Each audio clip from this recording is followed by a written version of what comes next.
பாத்தீங்களா இந்த இமேஜ் டேக்ல இருக்கக்கூடிய இந்த சோர்ஸ் ஆட்ரிபியூட்ல ஆல்ரெடி ஒரு யூஆர்எல் இருக்கும். அதை நான் சேஞ்ச் பண்ண போறேன். அதுதான் கிரியேட் பண்ண போறோம்.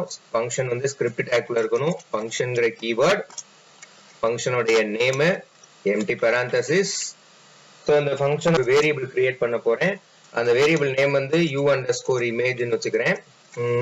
ஸோ ஃபர்ஸ்ட் ஆஃப் ஆல் நான் என்ன பண்றேன் அப்படின்னா டாக்குமெண்ட்ல டாட் என் அந்த எலமெண்ட் எப்படி வாங்க போறேன்னா எலமெண்ட் பை ஐடி வாங்க போறேன். ஸோ இமேஜ் டேக்கோட ஐடி என்ன வச்சிருக்கேன், c_image வச்சிருக்கேன். ஸோ c_img வச்சிருக்கேன்.